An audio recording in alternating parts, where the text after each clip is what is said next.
Adaptive problems are problems that leaders around the world focus on daily. Hello, me and my team focused on Egypt and the adaptive problems that they face. My team is composed of Morgan Steckline, Karen Devora, and Jose Rodriguez, as well as myself, Jared Fisher. Egypt is located in the northeast part of Africa and is home to 99,400,000 people. Many of these people are found along what is classified as the heart of Egypt, or the Nile River. Actually, 95% of these people are found in cities along this river.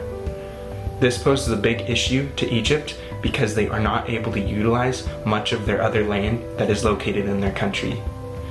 Therefore, their largest industries are engineering, manufacturing, and chemicals, and many other people are unable to diversify outside of this. Egypt also has a high uncertainty avoidance, which means that they are unlikely to try something new. They also have large economic issues as well as government corruption. For the most part, Egyptian males occupy the leadership roles in the country. However, our contact Mohammed mentioned that women take on leadership roles throughout Egypt as well, but they don't get the opportunity as often as men. This gap is more apparent in the rural areas of the country compared to the urban areas. Furthermore, Egyptians have a very high risk avoidance, which is what our adaptive challenge focused on. Because of the high risk avoidance, Egyptians tend to fall into the followership role. Our group believes Egyptians are high risk avoidance because they follow in the footsteps of the most successful family member instead of cultivating their entrepreneurship spirit. And that's what we're here to change. Egyptians are being encouraged to get engineering degrees as a sense of accomplishment. One phrase even goes, "Are you going to be an engineer, a doctor, or a failure?" This oversaturates the job market with engineers and creates mass unemployment due to the diminishing marginal returns. This allows employers to pay less, therefore driving candidates to leave Egypt for better paying work and having a negative effect on the economy. Overall, there is a lack of entrepreneurs or technical careers that may be able to help grow the economy. This is due to the uncertainty avoidance that we see in Egypt and causes Egypt to have low wages and a high unemployment as a result of the oversaturation of certain markets. Mohammed, one of our contacts from Ramir, stated that the safe road equals the right road. This means that our adaptive challenge is to change the hearts and minds of people so that they are more willing to take some chances, which will help the job market and stimulate the economy as well. In order to diversify the job market, it is necessary to change the hearts and minds of families, communities, and the society of Egypt.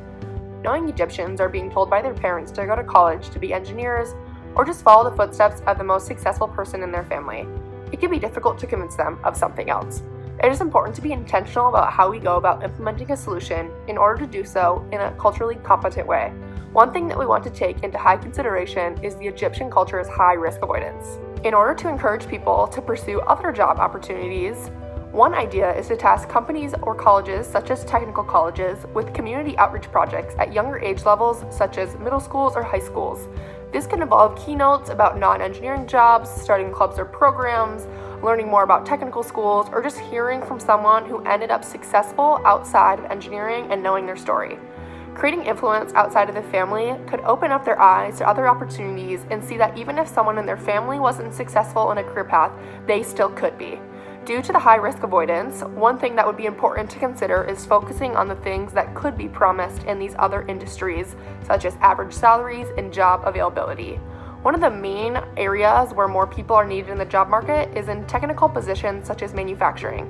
Through a company-sponsored technical degree program, similar to the relationship between Vermeer and Iowa State with the VILP program, we aim to focus on the potential of filtering in the program participants into apprenticeships or jobs at the corporations involved in order to have less risk avoidance and job placement opportunities.